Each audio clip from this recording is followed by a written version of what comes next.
What it do, fam? What it do, fam? Welcome back to Barry's Window Tint. Here go a little tint tip 101, as I like to call it. So right here, we got the GMC Yukon getting the two fronts. Match the back half of the vehicle. A lot of questions I get is how do I get my work out so clean on the sides and the top.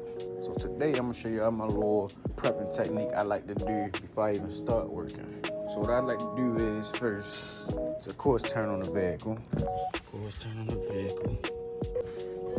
Roll down the windows right here. Boom. Save the battery, of course. Turn off the vehicle.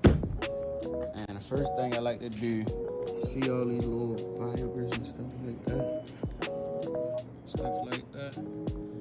Even fibers that be on the panels and stuff like that, and the material of the car. What I like to do is spray each side down, top, side with alcohol, and wipe it down with a microfiber rag. Alcohol bottle, 25%, cut with 75% water. Ain't gotta do too much. Sometimes I clean my windows with this right here. Spray that down, or you can spray the rag, either or. In this case, I'm gonna use some one hand, so just spray it down, wipe it. Get it a nice wipe down. Right here also. Get the top edge. Get the side edge.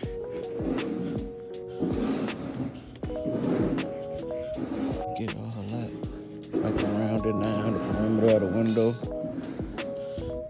Even this little corner. This is where a lot of dust build up at. This little corner right here. See how clean that is?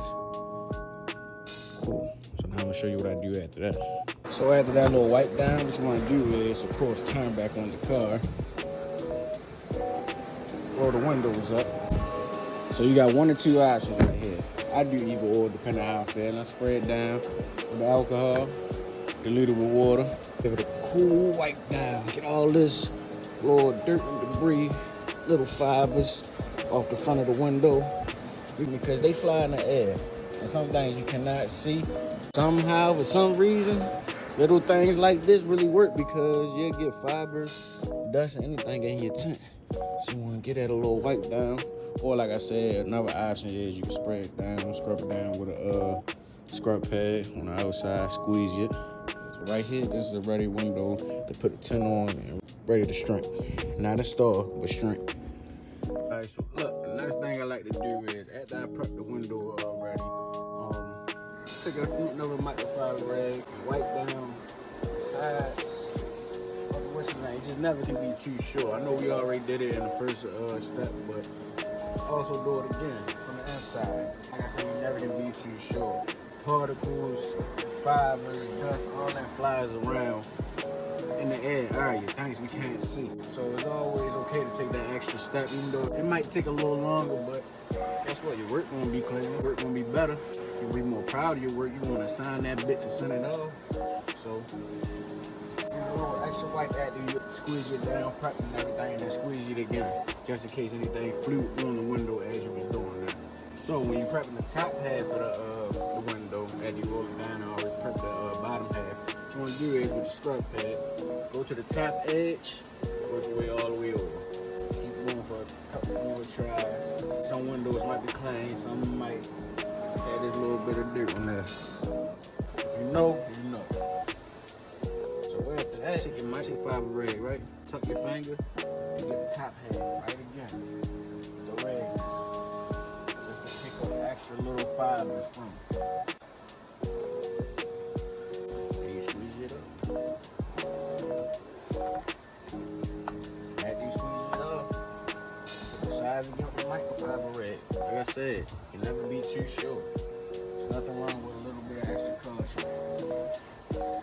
Squeeze it one more time, then you can start. There you have it, ladies and gentlemen, a finished product. See how clean it is? Like I said, take them extra steps will help with your work, and it's worth it. And always remember, rushing take longer than taking your time. So there's nothing wrong with taking your time. That's how I get my clean work out of my jobs. Another thing, a little tip. Always remember, There's no such thing as a perfect tint job. You always will get some type of fiber inside your tint. You can't stop the dust from floating around in the air and stuff. In this case, it's literally none in here. You might get lucky like that, but at some point in time, there's always going to be some type of fiber inside the tint. You feel me? So don't think it's always going to be perfect.